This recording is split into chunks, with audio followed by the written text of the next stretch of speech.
Hello and welcome to Supplier Soundbytes, S&P Global Mobility's quick, no-nonsense podcast series where we invite supplier experts to unpack what's really changing in automotive and why it matters.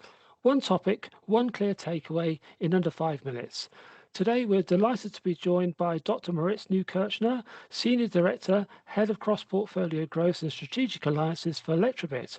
We'll be exploring how AI agents are starting to move from flashy concept demos to real production-ready copilots in the vehicle, and what it takes to make them trustworthy, scalable, and really useful for drivers. Hi, Moritz. Thanks very much for joining us.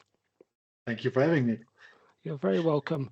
CES is always a mix of what's real and what's still a bit ahead of its time. Coming out of Vegas, we're seeing a lot of buzz around AI agents in the cockpit. What's actually moving from demo to real world deployment this year? And what's still more aspirational, would you say? So I think we are going to see a rollout of AI agents as we know it from our smartphones at scale in cockpits still this year.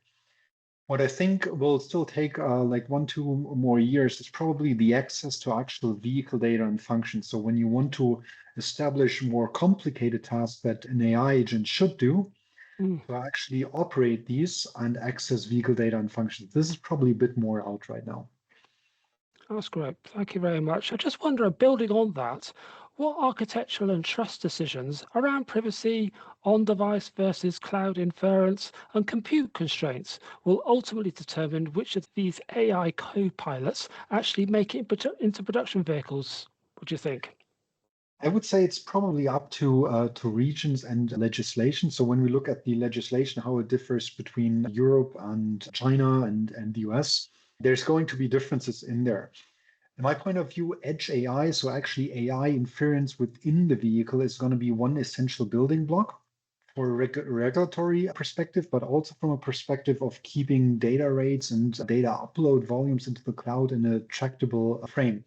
So in the end, it's going to be a mix of edge AI and cloud AI, and depending on use case, taking the balance between this. That's interesting. Thank you very much.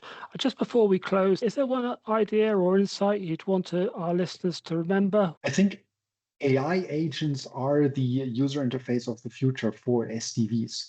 In the end, we aim to roll out new functionality that may actually create complex tasks to be done while driving. And the only way to actually make this happening, unless we go autonomous, is by AI agents that actually interact on a proper manner with the human while driving. So no SDV without AI agents in the car. Thanks very much indeed, Moritz. That's all we have time for this Supplier Soundbite. Thanks very much for spending time with us. If you found it useful, follow us on LinkedIn for more insights from across the supplier ecosystem, and keep an eye out for more episodes coming soon. Bye for now.